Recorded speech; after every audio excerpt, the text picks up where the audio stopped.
Hey, party people. Welcome back to the Dental Efficiency Playbook. My name's Gabriel Hofmann. Uh, I have an amazing guest with us today, Dr. Devin Geeson. Uh, Welcome, Devin. Devin, I have the pleasure of working with Devin in so many different spaces. Currently, one exciting new program that we want to talk to you guys about today is the Emerging Speakers, Finding Your Voice. Devin, welcome to the Dental Efficiency Playbook, and we please tell our listeners some of the amazing things you have going on in your life right now. Yeah. Hey, everybody. Thanks so much for having me, Gabe. So the Emerging Speaker Program is something that I'm super passionate about right now. And what it is an opportunity for everyone, dental assistants, hygienists, dental admins, dental entrepreneurs, to come to the stage, to speak their passion, to find their voice, and to do it in such a manner that it helps them propel them, in fact, and their business to other stages across the nation. And not just other stages, but my stages, because of course, I am now the CEO of Smiles at Sea and the Dental Festival. And so we're always looking for amazing, innovative speakers that are passionate and engaging, right? We're a huge fan of, stagecraft and edutainment, if you will. Congratulations, by the way, right? Let me say it here. Congrats on being the new CEO of both conferences. I know Smiles at Sea is coming up in April, correct? Yes. So that's the next conference. Yes. Um, Utopia, 25th through the 28th of April. yeah, new ship. That looks exciting. I've seen all the commercials, so that looks awesome. Be there Um, or be square. I don't know how to do that. Yeah, be there, be square. Oh, one thing I want to talk about, Devin, as you know, I work with a number of different universities and a whole bunch of residents, both specialty residents as well as dental students. So, what is the program, or what does Smiles at Sea? What do you have for new grads and for residents? We have something so special for new graduates, hygienists and dentists alike. We are offering you a complimentary ticket to join us at any of our events for that matter. But it's an opportunity to come and start the beginning of your lifelong learning and the beginning of your lifelong networking. So I wanted to do something that was special for all of the people entering our industry each and every day, because when you get here, guys, healthcare is tough. You have to find that balance in your life and in your work. So I'd just like to say cruises and dental education and networking is a great place to find it. That is so awesome. I cannot wait to share this gem with all of my residents and hope that I can get them there, because it's not only is it a great time.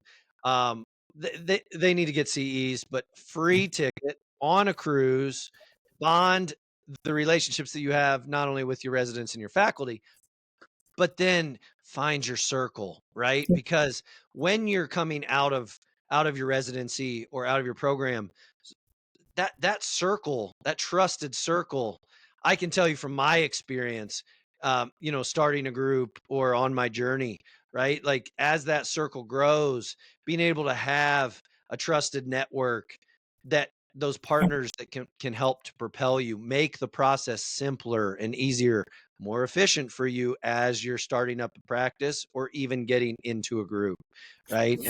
And so yeah, I can't stress enough, right? The networking component, you know, forging great new connections and strengthening existing connections in that format. And the other thing I'd add to that, Gabe, so often in dentistry today, we're hearing that when you graduate dental school, you've got this amazing group of students that you have been through, you've walked through fire with, right? You've jumped through fiery hoops like the Yeah, circus, for so goodness true. sakes, to get where you are. But when you get out there, you kind of feel like an island of one.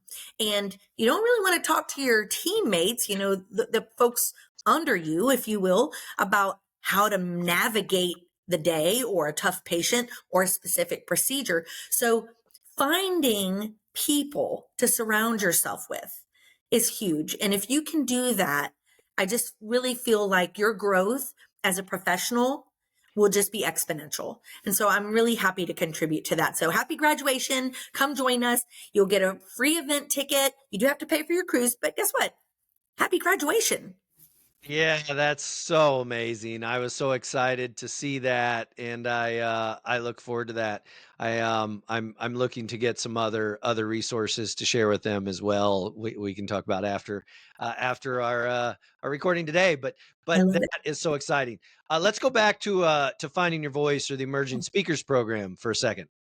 Let's do it. Obviously, you're picking up the baton that Elijah Desmond had started. I think he said something like 400 different speakers or more throughout that journey, which is just Yes. amazing, right? Giving them the platform, catapulting or leveraging the leverage, right? The ability to get not only get on the stage and share their voice, share their message, but begin that journey, right? So Yes. just to share a little, be vulnerable for a second and share my journey. Starting my career, I was in public speaking. I remember the discomfort, right? The sweat dripping down my legs, the anxiety, the feelings of discomfort, right? Before you're getting in front of people.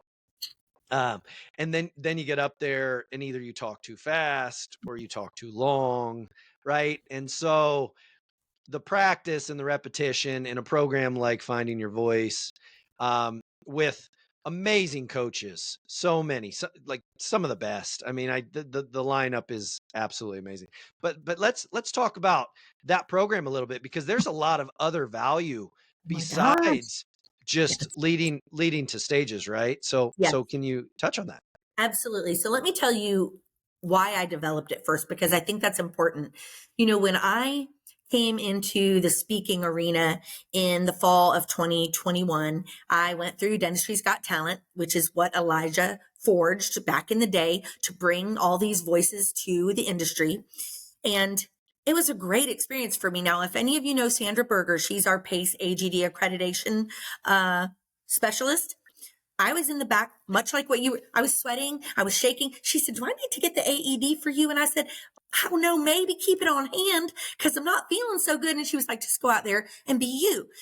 And I loved that advice, but I have to tell you, um, it was something that needed to happen because I recognized, wow, you really need to polish up.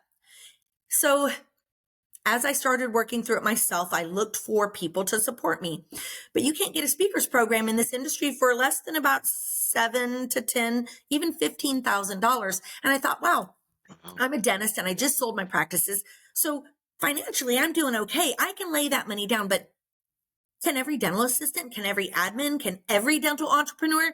And I didn't want money to be a barrier to the stage if somebody's passionate about something. So I got with all of these amazing contributors, and I spent a lot of time preparing so that we could deliver the deliverables, if you will, in a quick but seamless manner. So this program, you will receive your one page, your CV, your speaker's packet. You have the ability to become a published author, and it's all included in the price right now. It's $21.99. And we do take payments. Guess what? Because again, I don't want finances to be a barrier. And you are learning from 12 or 13 right now. And I will add to that lineup, I promise you, of the most innovative, amazing speakers that dentistry has to offer. I mean, I've got Dino Watt, Catherine Eitel Belt. I've got Deborah Englehart Nash. I've got, oh, me. Oh, no, just kidding. Neo Positivity. I've got all of these, Elijah Desmond, Anissa Holmes, you name it. These people command the stage wherever they go. And They do. So I true. think having an opportunity to learn from that many people is going to give you a better opportunity to continue to be you. When you go to some of these other programs, you get one person's perspective, one person's voice, one person's deliverables, and you come out almost like a minion, maybe of that person. And I'm not saying that that's bad, but how would it look if you really came out as just a polished, mic dropping version of yourself? Yourself. What? Wow, that's so awesome. So good. I mean, I love it. I'm so excited to not only be in it, but to be able to share what it is with other people. And I've obviously seen a couple other people come into the program recently, which is cool. We're just getting started, and the journey is awesome. And there's truly so many amazing people in it. And thank you, Devin, because it's an awesome program. And by the way, Um, it's lifelong. I'm never kicking you out. No matter how many more amazing contributors we bring, no matter how many more amazing masterminds there are, you're in. Once you're in, you're in. wow. And I think I, that's a huge testament to the value and the good faith that this program will deliver to our industry. that is so awesome. I mean, w- I want to go back for a second because besides the lifetime access, you said, right, you were trying you built this to bring it to entrepreneurs, to people at no matter where they are in their journey, right? Assistants or hygienists looking to get Yes. out of the op, right? People, to give people an opportunity to not only get on stage, but again, um, grow, get uncomfortable, polish themselves, add new skills and abilities, right? And get connected with people that can provide them opportunities. So again, thank you. It's so awesome. I'm excited to be in it, Thank but you. yeah, and the sky's the limit for the program, quite honestly. So Yeah, I think so too. I think so too. I'm excited. yeah, so let's talk about some of the things. I mean, I know you've been busy with with making some updates, some changes to the formats of and conference schedule and so forth. Let's talk a little bit about that. Absolutely. So, when I talk about the changes that are occurring in Smiles at Sea and the Dental Festival, it's easy for somebody to go, well, what was wrong with it before? Not a darn thing. Not a darn thing was wrong with it. Right. But when we stop as people or as business owners assessing what we do great and trying to do more of it, then we lose an edge. We lose a competitive edge. And that being said, I wanted to really kind of focus on the basics, and that is providing destination and free dental CE to dentists and their teams, and finding amazing vendors that will support dentists and teams, and really just kind of bring it home to that, because that's what's important. You know, the dentists and the teams are out there in the trenches all day, every day. They're navigating, the changing landscape of dentistry, and they need someone to have their back, to take the OSHA, HIPAA, medical emergencies, and the things that kind of bog you down each year off their plate. But then give them something amazing that will help them grow their patient experience, their patient numbers, and their team productivity, synergy, and what I like to call employalty. Because staffing is the thing we're Loyalty. struggling with the most, right? Yeah, I was just who was I listening to last week that was talking at Dental Podfest talking about closing the back door, right? And I mean, it's truly a trend in the industry right now that everyone is facing is the Yes. challenge with team members leaving for 50 cents or a dollar or not having a 401k program or whatever, again, whatever that situation is, but not having the loyalty. I can relate on both fronts, but I know that closing the back door is so important to scaling because Yes. as we see in the group space, which I talk to a lot of really busy single practices, a lot of small groups into what I refer to as mid-market groups.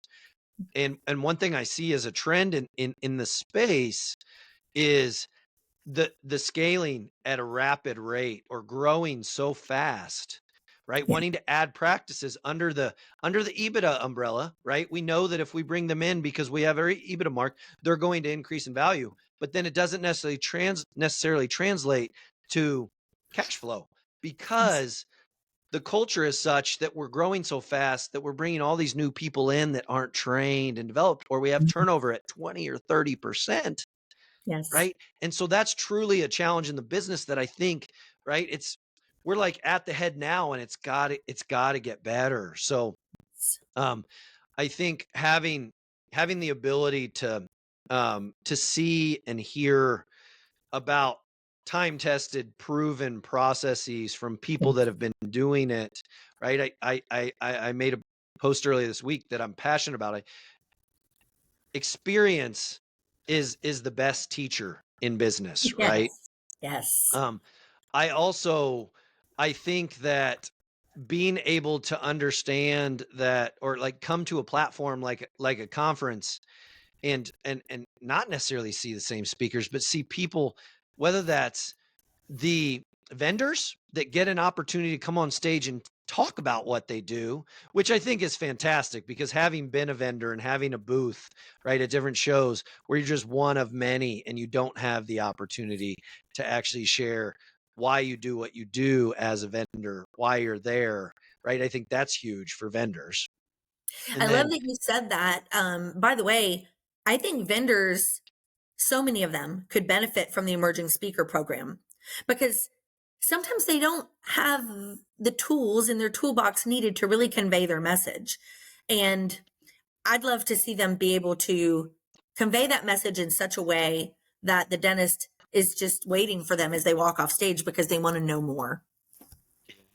that's amazing. That is amazing, and I'm excited for it.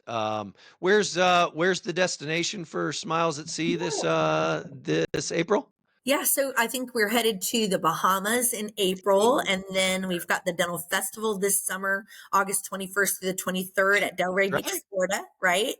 And let's see. Oh, and then there's going to be a cruise in February 2026, our 10-year anniversary, the biggest blowout of clinical CE, and just amazing networking. And oh my gosh, it's going to be amazing. I can't even, I'm saying amazing like 100 times because I'm literally so excited about that event. The 10 Oh, years is hey, going to be awesome. go on the 10th anniversary. That's huge. Going back to what you said, right? It's not a matter of fixing something that's broken, but I think it was Simon Sinek that said today's success is tomorrow's failure, right? Because if you're not constantly trying to improve, change, grow, develop, again, getting into the areas of discomfort, then complacency is actually moving backwards, because Yes. the market is continuing to change and grow, right? So anyway, I think that's huge from the standpoint of whether we're talking about team members in a dental practice and developing them, or Yes. we're talking about growing a practice, growing a group, or as an entrepreneur, growing, like, right, growing your connections, or growing your services, or growing your business, right? So I absolutely love it, and that's why I was so excited to have you on today to be able to talk about that. Well, So, it's huge. And that destination dental CE, I have to tell you, as somebody who owned 4 practices, that is something that built the culture of our practices to an insurmountable level. These girls were tight. They were that core group, literally the legs that I stood on every day. And Gabe, you said it best. You said these people are growing at such a rate, but they're not doing the training. They're not doing the things that they need to do to succeed as they grow. And that's one of the biggest things dentists struggle with because of the turnover. But when you invest in those team members, and yes, you may have to tailor make each of their experience that they have with you as an employer, you may have to tailor make it. that's But so good. somebody might need health insurance, somebody else may not. Somebody might really want a 401k, somebody else might choose that money in their paycheck because they're living paycheck to paycheck. Maybe they're a single parent. But looking for those opportunities, and heck, each year when my team met the goals, and I won't say that they met the goals, they exceeded the goals. We went on a cruise every single year. I did not know Smiles at Sea at the time, but as a single parent, when I was raising my kids, it was a great option to go on a cruise because we got culture, we got everything included, and I could afford it. And I kind of took that mentality and did it for my team. And when I did, Gabe, you would be so surprised. Some of those girls had not been out of the county. I said it, the county. I didn't Wow. mean country. Some of them had not ever been out of the state. They had not been on airplanes. And Wow. it really hit me. I could give them $20 extra with a bonus and they'd put it in their gas tank or put soccer cleats on their kids' feet or ballet classes, right? But what I was giving them was something so much more valuable, something that they wouldn't even give to themselves. And it built our team, it built the synergy, it built our employability. And that's why we were able to scale and grow as fast as we were and sell for, a great rate. Employalty. I absolutely love it. That's a Devin term, right? Employalty. It is. You That's know what? I just saw not too long ago somebody wrote a book on and called it employability, and I said, "That's my word. Why didn't I coin oh, that you, like yeah, 10 years ago?" I guess you didn't patent it. I You didn't didn't patent claim. it. Story of my life. We'll talk about that on Uh, the podcast. hey, you're not alone there, sister. I mean, I understand that. So, hey, let's move in. So, coaching and consulting, right? You talked about how you were with your team. I know, right? Because as I try to text or connect with you, um, it's oftentimes easiest at the end of the week because you're in diving in with a practice or group. So um I obviously we're both coaches in a little bit different capacity, right? You get in with the teams and you help them grow in whatever way they need to, putting in systems and processes. I Yes. implement certain systems and processes and help them scale in a different capacity from the standpoint of numbers or results without being necessarily like I'm not diving into the clinical. That's where I kick it to great people like yourself or a few other people based on whoever they have comfort and relationship with. But let's dive into coaching and consulting. There's Yeah. so many great coaches and consultants in the space because there's such a high need in the dental space. The I hear it all the time, but I think still to this day, while universities and education has gotten better, they still only take one or two business courses. So they're really getting hard knocks in business when they come out. And so yeah, let's talk about it. You've been coaching practices since you sold yours, correct? Yes. And even before, I was mentoring a good many folks. But afterwards, of course, I started, I guess, charging for my expertise. That being said, for me, I focus everything on that employability and that culture. And so many times I'll go into a practice and they'll be working 8, 9 hours a day. The team is like spread thin, like mayonnaise on a hot piece of bread. Okay. And Frustrated, they're burnout. frustrated, they're you they're overworked, you know, and the dentist is like, I don't understand. And the same way the dentist wants to roll out the door, like right at 5 p.m., well, they do too. So most commonly, the first thing I do when I go in is I say, okay, you're working 8.5, 9 hours a day. We're going to cut that to 7 right away. And you're going to continue to pay the team for 8, by the way. And they're always like, oh my God, I can't do that. Well, they find out very quickly that they can. To give an example, I got a text message from one of my best clients out in Iowa, not that long ago, and her message came in on August 30th. And she said, I had to reach out to you today because we've already collected more by August 30th than we did all of last year. And we're only working 6 hours a day instead of 8.5 or 9. And she said, a true testament to what you said. She said, if you let the team have a life, time in their day that they can go to the grocery store, that they can take their kid to that soccer or not miss the big game, right? The same thing that the dentist wants. If you can do that, the line will be wrapped around the building to work for you, number one. And everybody knows that you're paying for a full day's work because the profit is not only what it was before at 8 or 9 hours, it's typically grown exponentially, 10x. Joy ROI, right? It's so something that I talk about all the time. It's such a good point, Devin, because again, like not only the team and the culture that is synergistic and growing, like a snowball rolling down a hill because people are engaged and empowered and holding each other accountable, right? Yes. Holding each other accountable. There's so many practices where there's a hierarchy and that creates burnout, right? Mhm. Not to mention the broken systems and processes, but we won't dive into that today. But Too much. just on the employee, right? Yeah. From building a culture, like let them have a voice, give them a project and let them bring it to a team meeting and share with your team, like whatever that project is, right? Let Yes. them have that voice in that capacity. And then not only are they have to dive into it and research it, you can touch base with Mhm. them before, but when they're sharing it with their team, there's an empowerment there, right? You're Yes. developing leadership.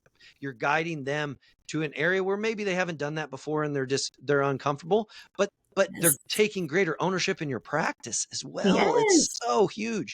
Not only huddles, right? Instead of the Oh my doctor leading huddles or the same team member, the office manager, or somebody leading huddles, how about we go around and we have everybody talk right. about yesterday, what went well Exactly right. yesterday, share successes, share opportunities, dive into an aspect of the schedule and lead.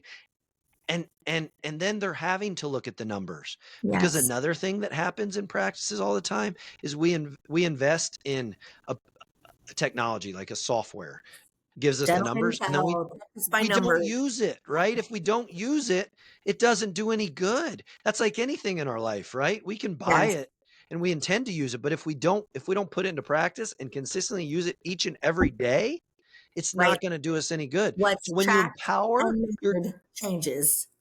empower your team, right? Yes. Give them projects or process, little things that they can have Mhm. fun with, they can run with, that not only builds the culture, but like the joy ROI. Again, they like what they're doing because they're challenged to do something outside of just Yes. being chairside on a daily basis, And right? I And love what you said there, because if you asked me the number one most essential tool to building a practice, it is by far morning huddles. And that's why I do Morning Huddle Mojo on my Facebook and my Instagram all the time, because that's what it's about. They call me the pep talk doc, by the way. And I have to tell you, yep. I think I earned that title through a million Morning Huddle Mojo sessions of my own with my own team.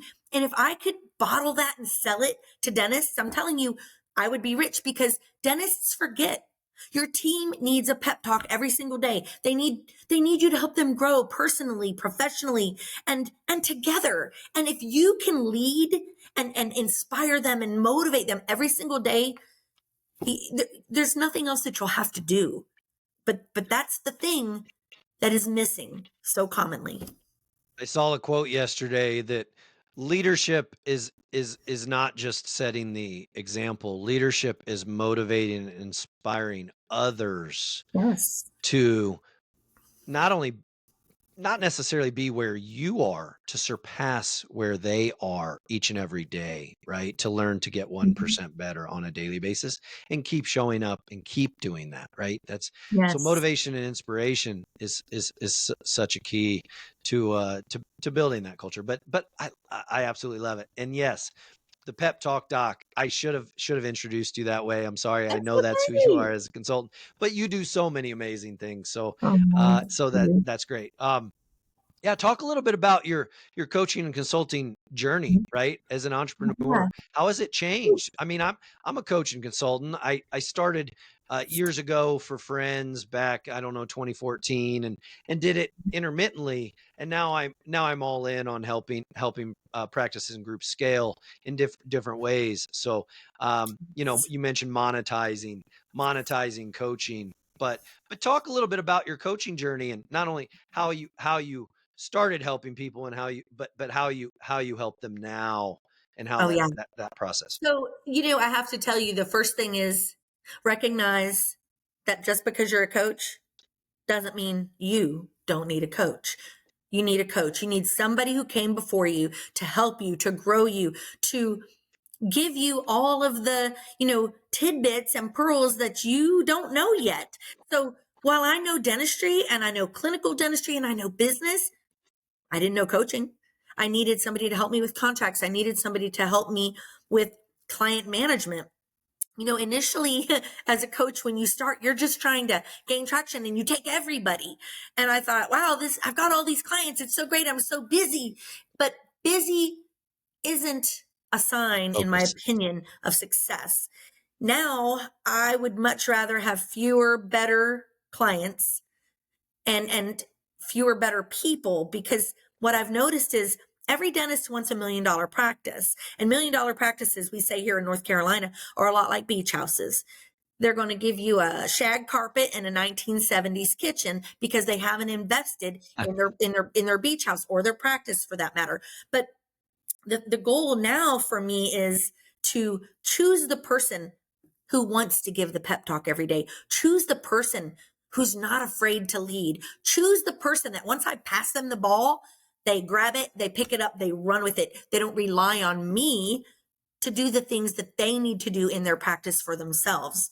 I can give you the plays. I can give you the ball, doggone it, but I can't run it to the end zone for you. And you've got to inspire your team members to go on down to that end zone with you. So that it's a full group effort. It's not one person. So I look for the right people now, and I look for people that I know will likely have the success in the end that they deserve. So many great points there. You just have a little pep talk from Devin Geeson, right? Not only on the morning huddle, but on the clients. I think the 80-20 rule applies to any and every business, right? So, you know, I being busy, right, gaining traction and having all the clients in any business, you at some point realize that the 80-20 rule, right, where the 20% takes most of your time. So being able to dive into that and focus on the things you do best, I think is truly a key to scaling. But another key to scaling in group practice or even in a single practice is adding additional doctors. So let's talk a little bit, because I really liked what I learned. I think that was last week. Your approach, or some of your approaches to not only interviewing doctors, but really diving into how to get to know not who they are, not just in the interview, but beyond. Yeah. So oddly enough, I use those techniques not just with doctors, but with every single job description that I'm hiring for. Oh, that's a Because great point. what I found is, because of the job jumping and the great resignation that we experienced in the Oh, last yeah. few years, right? People are moving around a lot, and they're doing that to try to gain more income.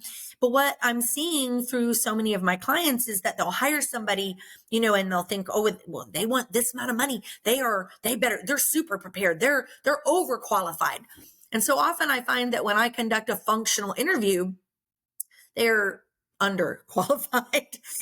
So to give an example, if I was hiring for maybe a collections person in the practice, I'm going to say, tell me a little bit about, the AR report and how you manage ensuring that you keep collections at 95% or better. And that forces them to share actual strategies that they use. And when they say to me, what's an AR report? I say, oh. Or if they can't give you 3 examples of a challenge that they Yes, faced in working AR, yes, they obviously don't have any time that in is AR, correct. right? So Now, that's just one example. When I'm looking to hire a hygienist, I say, please pretend that I'm your patient and you have just noted that I have gum disease on the x-ray. You can't diagnose, but you're trying to lay the groundwork for the dentist to come in and be able to just kind of pick up the ball and run with it. How do you manage that? I'd like you to pretend I'm your patient and tell me what you're going to tell me. set the table. Yeah, absolutely. So when I do that, I'm looking for them to tell me what periodontal disease is. What are the reasons I likely have it? What is the treatment and the follow-up and the follow-up and the follow-up, because they miss it. They forget to tell them that once we do this deep cleaning, you have to get your cleanings every 3 to 4 months, pretty much forever and ever. Amen. Because if you don't, we have to go back and do that deep cleaning again. So I'm looking for everything A to Z with that answer, because if their understanding is great, then they should easily be able to communicate it. An example for dental assistants, I ask them, pretend the doctor just left the room and he diagnosed a crown and the patient says, do I really need that crown? How do you manage that? I want to hear their response. But going back to the question you asked, which Good. was dentists, my favorite is I draw a picture of 2 teeth side by side, and I tell them that they're both tooth number 29 with enamel, dentin, pulp, everything there. And I draw a little incipient lesion, and I give them a history on patient A versus patient B. Patient A is somebody who's regular, comes to the dentist all the time, good, good oral hygiene, and a low caries risk assessment. And just the opposite for the other patient. And what I'm looking for is them to be able to make the discernment that these two patients should be treated differently.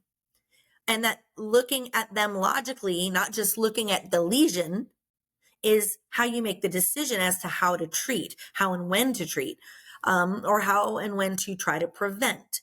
So that's one example, along with a whole host of others. But functional interviewing techniques is how you figure out, does the person have the knowledge, skill set, and expertise they need to truly perform at the standard that you're hoping they do? Yeah. Pretty important to ask a lot of questions more than speaking, right? And listen to the Oh my gosh. responses, right? Yes. Take notes Yeah. and uh and ask questions. The first response, there are great interviewers, right? When as a job applicant, challenge their initial response to get Mhm. more and ask situational questions if you really want to get to the heart of who they are, right? I think it's Yes. so important. And Devin, like it's when we were talking about that previously, it Yeah. reminded me the challenge of knowing, like when you need to fill that position, do you remain objective in the applicants that you're speaking to, right? Consistent with the questions, the data, what like getting to know who it is, Yeah. or do you get desperate and you fill it and the challenge there, right? I understand both scenarios because I lived both scenarios We all um, have been. many We times all over, but it's so important. And so I think that exercise, right, to be able to dive into the clinical or to be able to dive in those situations with any other position in the practice, um, Yes. I think it, it lets them know you genuinely care, right? Because you're coaching out of the gate, right? Yes. You're wanting to know out of the gate as opposed to making assumptions, which again, Absolutely. when we assume, right? I know My what mom. happens. I know what happens.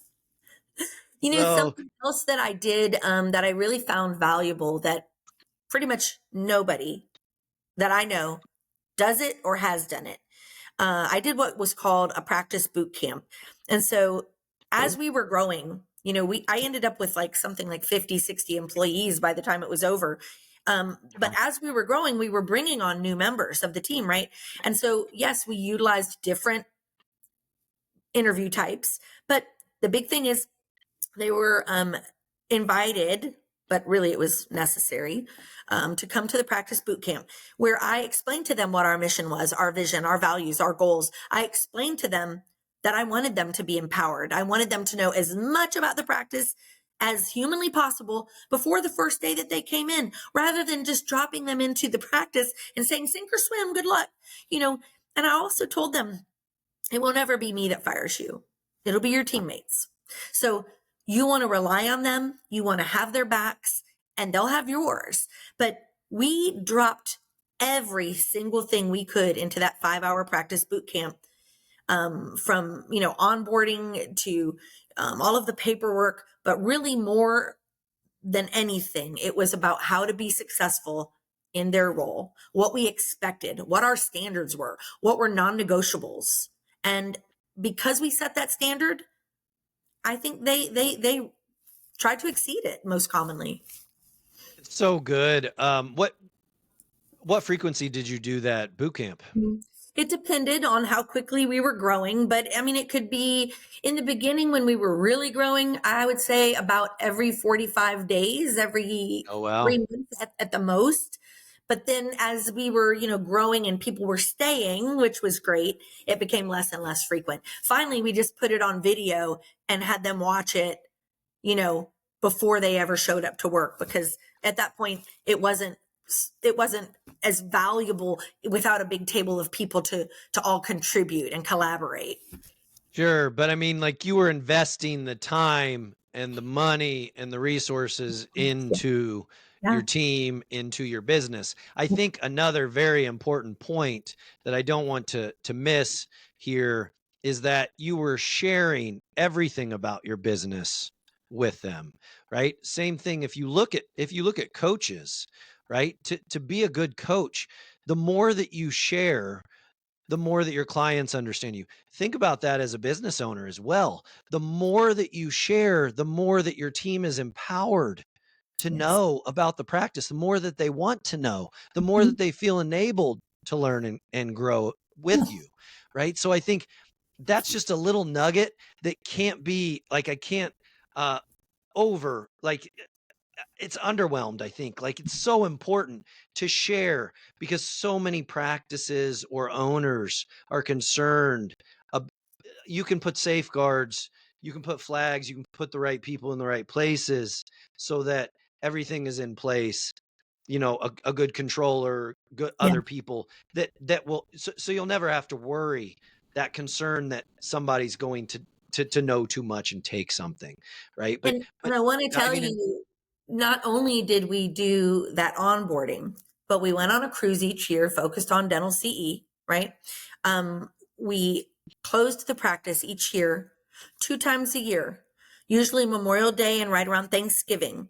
And we would have OSHA, HIPAA, medical emergencies, and some sort of a keynote speaker that came from outside, not me just continuing to do what I do, which was good because I did it all the time. It was me. It's why they called me the pep talk doc.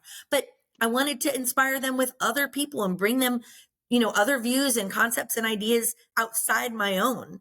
But we did that twice a year. And then on that same day, we always did like a potluck or a, field day or cooked a pig. That's what we do here in North Carolina. We cook a pig. Okay. Yeah. Yeah, And, great and it was barbecue. always great. And then we also did all of their dentistry for themselves and their families on those days. So often I find that I'll go into a practice and they're like, we have dental benefits, but I haven't had a cleaning in 3 years.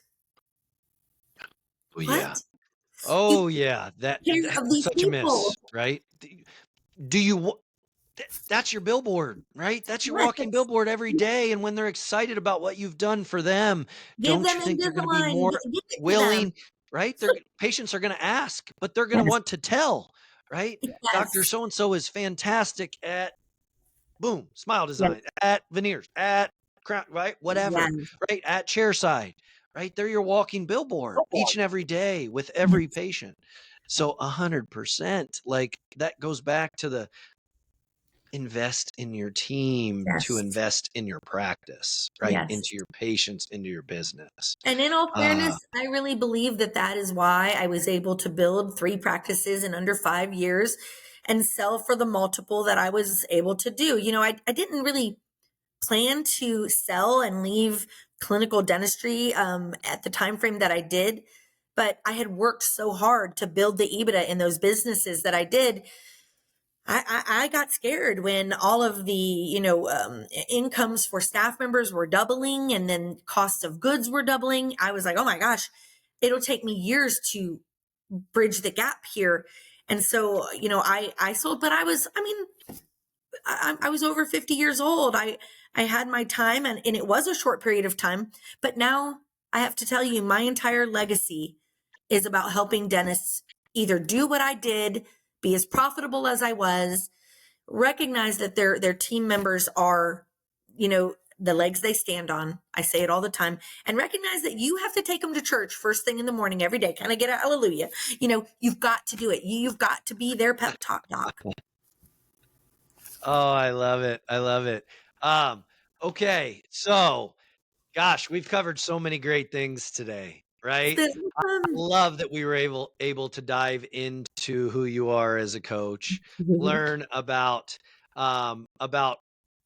what's going on with conferences, learn about emerging speakers, finding your voice, right? So if you're interested in anything that we talked about today, how can people get a hold of you, Devin, or can find out about any of these? Super simple. Devin at smilesatc.com.